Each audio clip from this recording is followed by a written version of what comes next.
Soy Roberto Pombo. Bienvenidos a Mis Preguntas, un programa de Prisa Media patrocinado por CAFAM, aliado estratégico en el crecimiento de más de 40.000 empresas en Colombia. ¿Es Lucho Bermúdez el gran democratizador de la música colombiana? Ritmos como la cumbia y el porro dejaron de ser música exclusiva de clases populares, se masificaron y llegaron a todos los salones de baile del país en el siglo XX gracias a uno de los padres de la música popular del país, Lucho Bermúdez. Hoy traemos un especial sobre uno de los grandes compositores musicales de Colombia.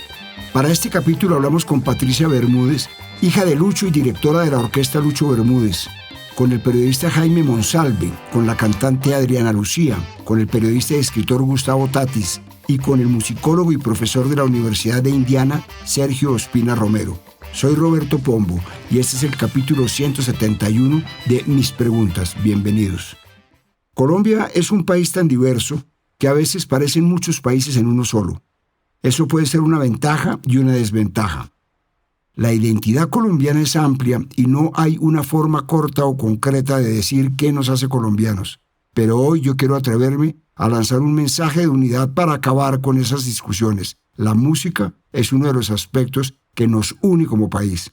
Sí, ya sé que muchos dirán que no se escucha lo mismo en Leticia que en Popayán, o en Necoclí que en Pamplona, o en San Pelayo que en Villavicencio. Y es cierto, pero sí hay un músico que con su obra nos ha hecho sentir que pertenecemos al mismo país, y ese es Lucho Bermúdez.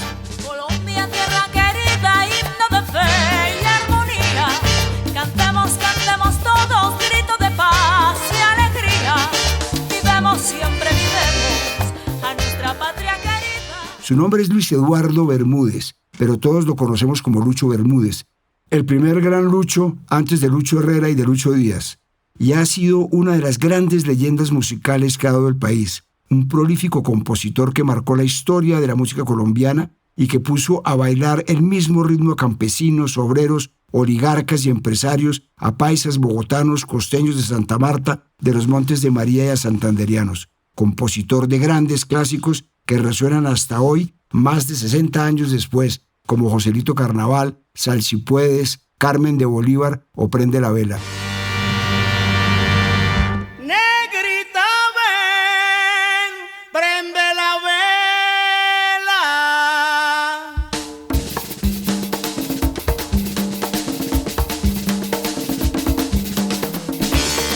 Pero no nos adelantemos porque la historia es larga antes de llegar a ese punto.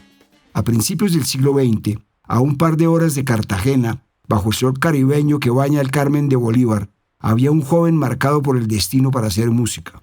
Lucho tenía apenas 3 años cuando su papá murió y por la situación económica tuvo que ser criado por su abuela materna, María Concepción. El periodista y escritor Gustavo Tatis es el autor de Lucho Bermúdez, El genio prende la vela, una biografía del músico del Carmen de Bolívar, y describe muy bien cómo comenzó el derrotero musical de Lucho. Digamos que Lucho Bermúdez proviene de una larga estirpe por vía paterna y materna de músicos. Y él se cría con los abuelos, con Concha y José María en Carmen de Bolívar, y ve que el abuelo toca instrumentos, el flautín, dirige la banda municipal de Carmen de Bolívar. Ese fue aparentemente el primer encuentro antes de nacer, era que la música era parte del paisaje de Lucho Bermúdez. Desde muy temprana edad empezó a construir su propia música con las hojitas de limón, con las hojitas de laurel entre los labios, produciendo la música como hacen los niños de San Pelayo, Córdoba, que se meten hojitas de limón en la boca y hacen resonar esas hojas como si fueran bombardinos, como si fueran trompetas, como si fueran clarinetes. Tenía apenas 5 años y medio cuando su tío José María Montes se convirtió en su tutor musical y le enseñó a tocar flautín, su primer instrumento. Su abuelo se da cuenta de que el niño está haciendo instrumentos de viento con hojas. Los ahueca, les va haciendo unos huequitos y simula tocarlos como si fueran una flauta. Fue entonces cuando su tío le regaló su primer instrumento. Escuchemos lo que me contó Patricia Bermúdez, hija del maestro Lucho y directora de la orquesta Lucho Bermúdez. Sí, efectivamente él contaba que él vivía en el Carmen de Bolívar, que su tío lo había iniciado en la música desde muy pequeño. El tío de él era una persona sumamente estricta también. Me contaba que desde esa época la banda, por ejemplo, del tío, ellos leían música, que por lo general eso no es que se use mucho porque por lo general ellos tocan como de oído, ¿sí? Pero el tío sí era una persona excepcional, entonces, digamos, lo introdujo juiciosamente en su labor desde pequeño.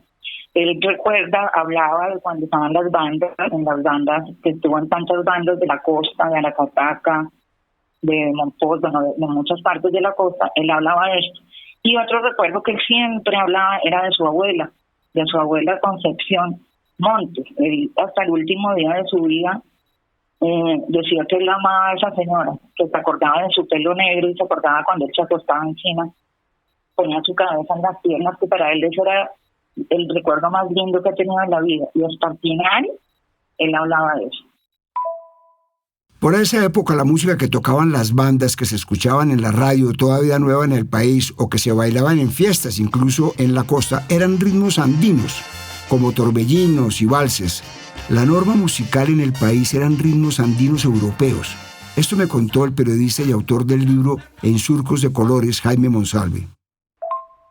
Antes de la aparición de Lucho Bermúdez, había una serie de compositores interioranos e incluso un par de excepciones caribeñas que ya nos traían muy buena música de salón, cuyas partituras eran impresas en los periódicos y en las revistas de ese entonces, caso de la revista Cromos, caso del periódico Mundo al Día. Allí aparecía cada tanto la partitura para quien tuviera piano en casa, que pues era básicamente un capricho o una posibilidad que solo se daban las élites, y allí las señoritas que aprendían a tocar el piano pues interpretaban esas obras que también se escuchaban en los salones de alcurnia, en los clubes sociales, en los hoteles, como fueron las obras de gente tan importante como Pedro Morales Pino, compositor de Cartago Valle, como Jerónimo Velasco de la ciudad de Cali, y sobre todo Luis Antonio Calvo de Gambita Santander, que deja un acervo de música de salón muy importante alrededor de lo que tiene que ver con su obra pianística.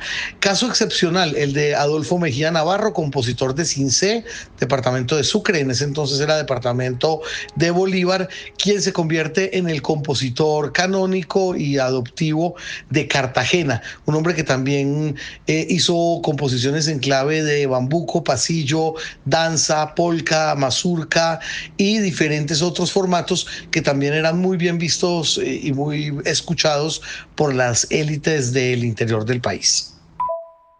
Para ese entonces, Lucho alternaba el estudio, la música y el béisbol. Fue también cuando, gracias a su tío, conoció y aprendió a tocar el instrumento que cambió su vida y la historia de la música colombiana, el clarinete. Y Lucho empieza desde niño a escuchar primero las músicas locales a través del abuelo José María Montes.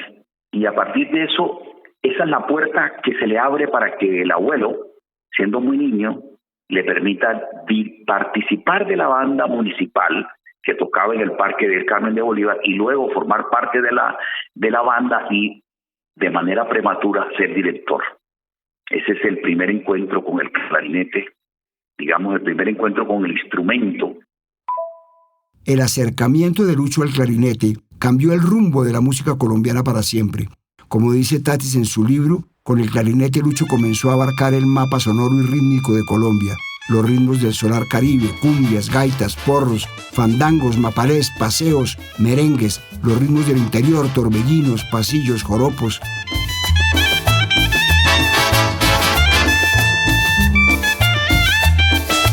A los 14 años se fue a vivir a Santa Marta y allí estudió el pentagrama más en serio y formó la banda militar del Regimiento Córdoba.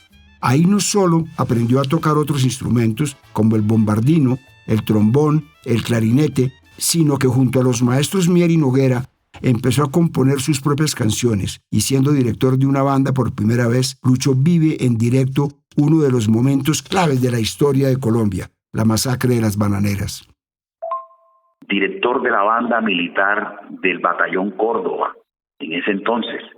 Y por eso hay una foto perdida en la memoria donde aparece Lucho de 13, 14 años, vestido de soldado, y es el director de la banda militar de Santa Marta. Y le toca presenciar la primera matanza en eso que hoy se llama Masacre de las Bananeras, y que fue uno de los episodios bochornosos, espeluznantes de la tragedia colombiana.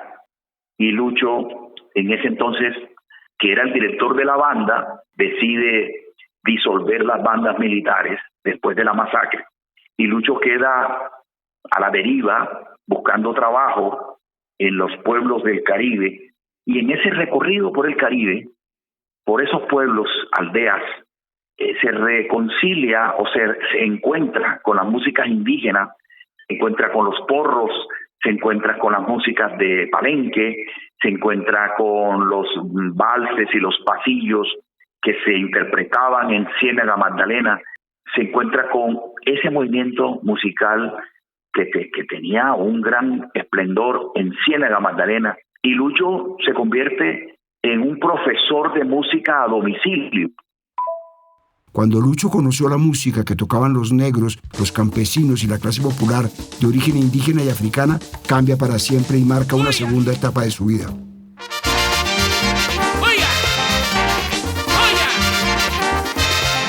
La música que sonaba en las plazas de Carmen de Bolívar, de Cartagena, de Monpós, del Caribe en general, las que interpretaban las bandas de viento, era música andina y música europea, como bambucos, pasillos, valses, polcas. En ese momento, los ritmos de origen africano e indígena eran menospreciados por el racismo de la sociedad de la época. Incorporaban de una manera muy tímida. Todavía se sentían despreciados, menospreciados, subvalorados como música local. Era el porro, la cumbia, las músicas locales que tenían alguna raíz indígena o tenían una mezcla entre lo indígena y lo afro, iban entrando de manera gradual, casi que como quien camina sobre un puente de cascaritas de huevo. Iban introduciendo las músicas locales con mucho temor porque eran músicas socialmente despreciadas.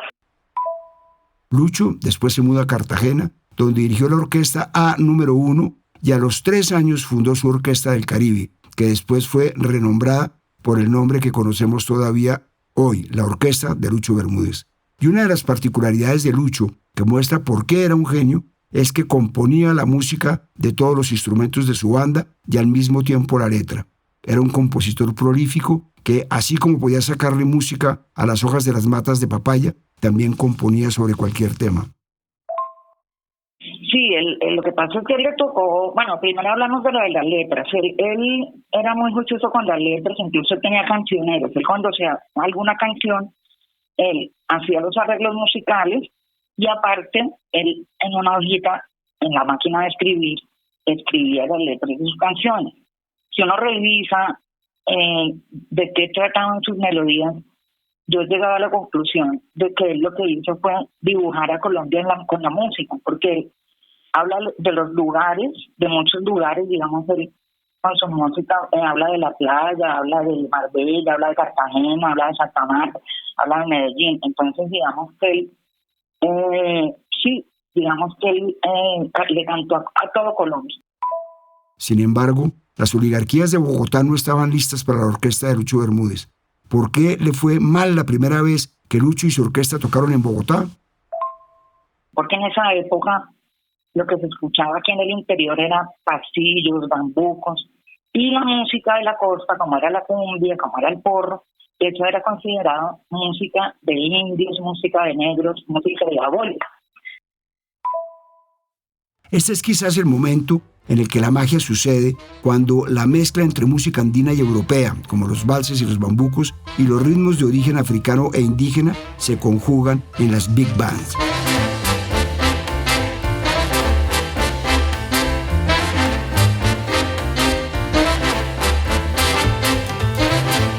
En En una casualidad poética, el río Mississippi y el Magdalena se encontraron. Parecen dos geografías que a la distancia se encuentran. Las similitudes culturales entre estas dos regiones suelen encontrarse cada tanto, como la influencia de Faulkner en García Márquez, pero esta vez la coincidencia fue musical, la tradición de las bandas de jazz del sur de Estados Unidos con los ritmos colombianos. Cartagena, como pasa con casi todos los puertos, era un epicentro cultural en el que convergían migrantes de varios lugares del mundo. El jazz, aunque incipiente, ya había llegado al país, como me cuenta el periodista Jaime Monsalve. La influencia del jazz y de la big band como formato a la hora de que Lucho Bermúdez empezara a trabajar en una personalidad musical, y no solo Lucho Bermúdez, sino también gente como Pacho Galán, Guillermo González de la ciudad de Manizales, fundador de la orquesta Italian Jazz, y sobre todo también Edmundo Arias, compositor vallecaucano, de quien el pasado 5 de diciembre se conmemoró el centenario de su natalicio. Pues bueno, tiene que ver justamente con lo que estaba pasando con una música que mucha gente consideraba de élite como el jazz, pero que gracias a una, digamos, iniciativa de Norteamérica misma, del gobierno norteamericano y del Departamento de Estado, llegó a diferentes lugares de Latinoamérica como parte de los procesos de democracia blanda, que llaman, de el poder blando norteamericano. Esa suerte, digamos, de hermandad que se da cuando empiezan a viajar algunos grupos de jazz norteamericanos a Colombia, incluyendo la Big Band de Woody Herman, que fue muy importante para él, lo mismo que haber visto también en la década del 50 en la ciudad de Cali a Javier Cugat, el gran director de orquesta catalán, muy exitoso en Norteamérica en ese entonces. Es como ese formato, entonces, es así como ese formato es el que Lucho perfecciona, porque ya había big bands en la costa caribe colombiana. Estaba la orquesta Emisoras Fuentes, estaba la emisora Atlántico Jazz Band, estaba la orquesta del maestro Sosa, estaba la orquesta de Guido Perla. Es decir, ya había estas formaciones, pero él termina de redondear un lenguaje que definitivamente lo hace ver un poco como el Benny Goodman de nuestra música nacional. Por esa época dirigía su orquesta en Cartagena, que tocaba música colombiana, y con la influencia de las big bands de jazz logró una conjunción de las dos y creó todo un nuevo mundo musical. Tú ves las partituras de Lucho Bermúdez y él utiliza elementos armónicos de las big band norteamericanas. Pero ¿cuál es la riqueza que él hace? Que él lo hace al modo colombiano, al modo de cumbia, al modo de porro, ¿sí? Entonces él, todos esos elementos, digamos, lo pasa a la música colombiana. Tú ves las improvisaciones, por ejemplo, que hay de clarinete o de las trompetas, eso ya es música del Caribe, pero lo hace con elementos de las big band norteamericanas. Se pone una unión y una riqueza enorme. O sea, él coge todos estos ritmos que nunca se habían escrito tampoco, ¿sí? Entonces él escribe, por ejemplo, en las partituras, él escribe cómo va el piano, escribe cómo va la batería, escribe cómo van las congas. Eso no pasaba antes de Lucho Bermúdez. Entonces esa fue una riqueza también enorme, porque ¿qué quiere decir eso? Que él va a perdurar el modo de tocar y enseñar cómo es que se tocan esos ritmos. Hasta el día de hoy seguimos con el mismo lenguaje y con la misma enseñanza que él nos dejó, musicalmente hablando. Según el musicólogo Sergio Ospina Romero, el jazz influyó directamente en la escritura orquestal de Lucho. Esto se puede escuchar en la manera en que estructuraba las secciones de vientos para que dialogaran los metales y las maderas, y la complejidad tonal que le agregó a los ritmos folclóricos. Esto me contó Ospina sobre la influencia de la música del sur de Estados Unidos en las composiciones de Lucho Bermúdez. Y ya posteriormente, cuando en la orquestación de su música como tal, sí hay elementos muy claros que están relacionados con la instrumentación y la orquestación de las big bands norteamericanas, ¿sí? La forma como dialogan los instrumentos, los elementos de pregunta y respuesta, las tensiones en los acordes. Entonces, cuando se miran las transcripciones de la música de Lucho, a veces se miran como una forma muy simplificada de hacerlo, como un acorde simplemente de sol menor, pero cuando se escucha con atención todos esos sonidos adicionales que hacen todas las trompetas y los trombones y los clarinetes, los saxofones y demás, hay definitivamente tensiones armónicas que son muy cercanas al jazz, las sextas mayores, las séptimas, las novenas, las acordes de 13, etcétera, etcétera. Incluso la forma de estructuración de las canciones, ¿sí? El uso de la improvisación, los voicings, todo eso está muy presente en la música de Lucho, si bien hace parte o está como a veces disfrazado o oculto en medio del ropaje del ritmo de la música caribeña colombiana, está ahí presente.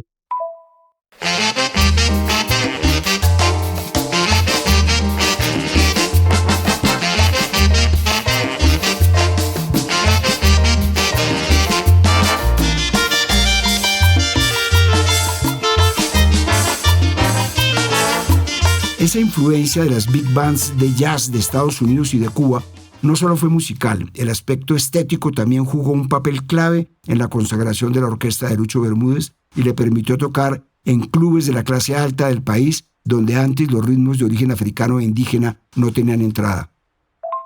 Claro, totalmente. O sea, él fue tanto su logro, o sea, hablando de sus inicios que le tocó tan duro, pero él logró posicionar a la cumbia del porro como ritmos de élite, o sea, como un ritmo que lo vistió, digamos, de gala, ¿verdad? Y tú ves Lucho Bermúdez, era todo elegancia. O sea, tú ves la orquesta, como la llevaba vestida, como tocaban con su elegancia.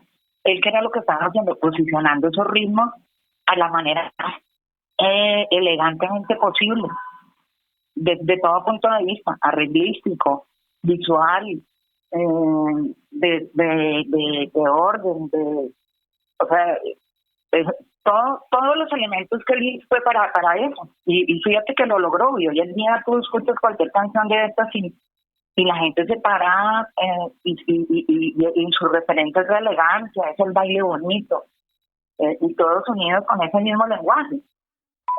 La música de africanos e indígenas de la costa dejó de ser vista por encima del hombro por las élites bogotanas y de Medellín.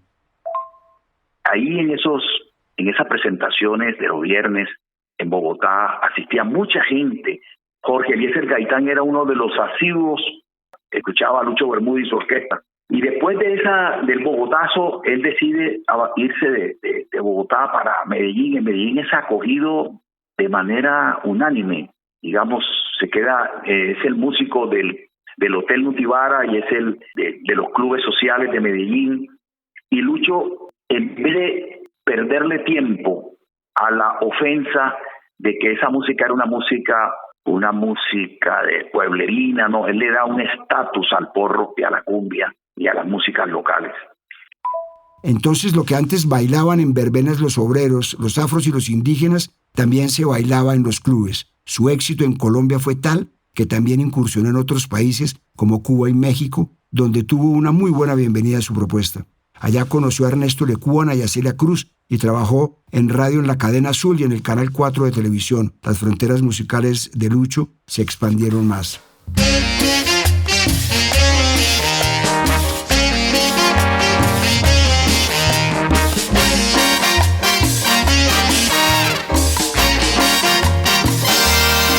Con el rumor de las palmeras. El legado de Lucho Bermúdez perdura hasta hoy. No se pueden entender orquestas como la Villos Caracas Boys, los melódicos o artistas de música tropical como el grupo Nietzsche sin los espacios que abrió Lucho Bermúdez. Esto me contó la cantante Adriana Lucía sobre la importancia de Lucho Bermúdez.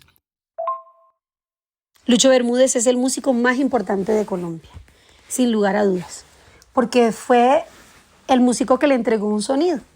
Antes de Lucho Bermúdez, claro que había mucha música, pero no se sabía a qué sonaba Colombia. Antes de Lucho Bermúdez ni siquiera los colombianos sabían a qué sonaba Colombia. Lucho Bermúdez se encargó de reunirnos, de ponernos un punto de encuentro de un país tan separado, un país tan dividido.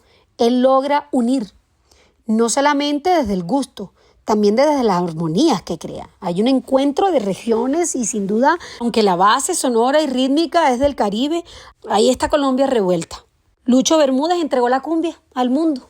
Él fue el sembrador de esa semilla. Hoy se baila cumbia en toda Latinoamérica gracias a Lucho Bermúdez. Lucho Bermúdez fue el traductor de toda esa música que se hacía de manera empírica. Los músicos de gaita, de flauta de millo, los patrones rítmicos desde la tambora, el tambor. Nos demostró que el jazz y el porro podían convivir y hacer de esto un elemento universal. Porro operático, por ejemplo. San Fernando, Prende la vela.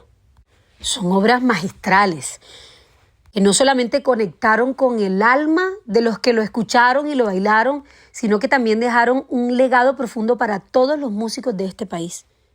Lucho Bermúdez es el artista más importante de Colombia. Le dio un sonido a nuestro país y le dio la cumbia al mundo. Hoy en día, varios años después de la muerte de Lucho Bermúdez, su hija Patricia continúa con su legado. La orquesta de Lucho Bermúdez todavía viaja por el mundo llevando la música colombiana.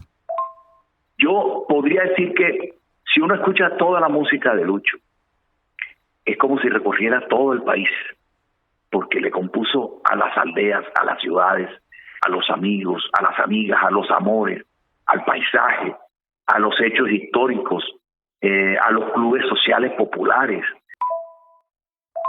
Lucho cambió definitivamente la música popular y tropical colombiana y es indudablemente nuestro gran compositor en todos los sentidos. Diría yo que es el músico más importante que ha tenido Colombia por su carisma, por su versatilidad, por esas composiciones que hiciera que pues todos las entonamos, como Tolú, Taganga, San Fernando, Sal Si Puedes, Carmen de Bolívar, y ese por supuesto segundo himno no oficial de Colombia, como lo es Colombia Tierra Querida. Todo ello se une definitivamente en una propuesta que armó buena parte del cancionero colombiano y que gracias pues a Lucho Bermúdez nos ha hecho revisar bien qué está pasando con la música del Caribe. Actualmente la cumbia tiene una eclosión muy importante en el mundo y buena parte de ello se debe a que muchos artistas han revisado justamente en los últimos años la obra de esos grandes músicos que desde la costa caribe se arriesgaron, se dieron a buscar otros lenguajes